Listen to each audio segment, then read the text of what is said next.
اس کائنات کا پہلا رشتہ خاوند اور بیوی ہے، اور انسانیت کا آخری رشتہ وہ بھی خاوند اور بیوی ہے کہ جنت میں ہر شخص اپنی بیوی کے ساتھ، ہر خاتون اپنے خاوند کے ساتھ ابدی زندگی گزارے گی۔ الحقنا بہم ذریتہم، ساتھ ساتھ رہیں گے اولاد رشتہ دار، لیکن ہر جوڑا اپنی جنت میں الگ۔ کسی رشتے کے لیے اتنی آیات نہیں اتاری گئیں جتنی خاوند بیوی کے لیے اتاری گئی، پوری سورت اور سینکڑوں آیات۔ ماں باپ کے لیے چند آیات ہیں، اولاد کے لیے چند آیات، رشتہ داروں کے لیے چند آیات، لیکن خاوند اور بیوی کے لیے سینکڑوں آیات۔ دو وجہ سے اس کو زیادہ پھیلایا گیا ہے، ایک اس کی اہمیت، ایک اس کی نزاکت۔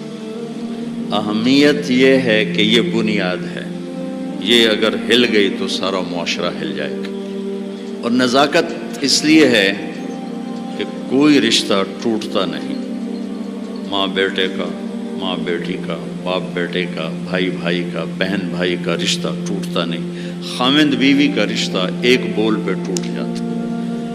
تو اس لیے اس کو محفوظ رکھنے کے لیے قرآن نے مضامین بیان کیے۔ کسی رشتے کو اللہ نے اپنی نشانی کے طور پہ بیان نہیں کیا قرآن میں۔ زمین آسمان کو اللہ کہتا میری نشانی ہے، لیکن کسی رشتے کو اللہ نے نہیں کہا کہ میری بہت بڑی نشانی ہے۔ ایک رشتے کو اللہ کہتا ہے کہ یہ بھی میری بہت بڑی نشانی ہے، اور اس کو بڑی نشانیوں میں لے کر آیا۔ میری بہت بڑی نشانی ہے کہ میں نے تمہیں خاوند اور بیوی کے رشتے میں جوڑا، اور تین باتیں بتائیں جو کسی رشتے میں نہیں بتائیں۔ تمہیں سکون حاصل ہو، محبت ہو، غم خاری ہو، تین چیزیں اس رشتے میں بتائیں، سکون، محبت، غم خاری۔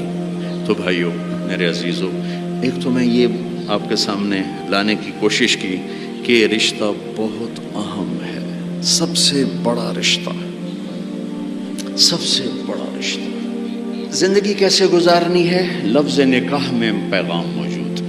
لفظ نکاح،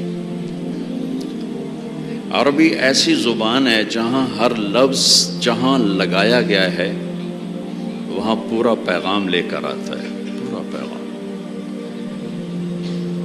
تو میں سوچتا تھا کہ اس رشتے کے لیے لفظ نکاح کیوں ہے، تو مجھے اتنی خوبصورت مناسبت ملی۔ نکاح کا مطلب ہے دو چیزوں کا یکجان ہو جانا، دو چیزوں کا یکجان ہو جانا، اور بارش کے پانی کا زمین میں جذب ہو کر یکجان ہو جانا، نیند کا آنکھوں میں اتر کر سلا کے یکجان ہو جانا، مرد کا عورت پہ اعتماد کر کے ایک جان ہو جانا، درخت کی شاخوں کا ایسے آپس میں مل جل کر یکجان ہو کر چھاؤں بنا دینا، یہ ہے لفظ نکاح۔ مرد کے خوبصورت اخلاق جو دھیمی بارش کی طرح عورت کے دل پہ اترتے ہیں، جو زمین ہے اور وہ ایک سرسبز کھیتی بن جاتی ہے، دھیمی بارش والے اخلاق اپناؤ، تمہارا گھر آباد ہوگا۔ اخلاق بارش کی طرح ہیں اور بیوی زمین کی طرح ہے، اس کا دل تمہارے اخلاق سے متاثر ہو، نیند کا آنکھوں میں اتر جانا اور سلا دینا۔ تمہارے خوبصورت رویے تمہاری بیوی کو اتنی سکون کی زندگی دیں کہ وہ چین کی نیند سوئی چین سے اٹھے۔ کتنے گھر ٹوٹ گئے شک کی وجہ سے، شک، نیک پاک بیویوں پہ شک کرتے کرتے کرتے طلاقیں ہو گئی۔ ایک مزاج ہے، اس کے لیے عالم غیر عالم کی بات نہیں ہے، ایک مزاج ہے۔ اگر تربیت نہ ہو تو یہ اپنے گھروں کو تباہ کر دیتے، چاہے عالم ہو، چاہے بادشاہ ہو، چاہے دیندار ہو، چاہے دنیا دار۔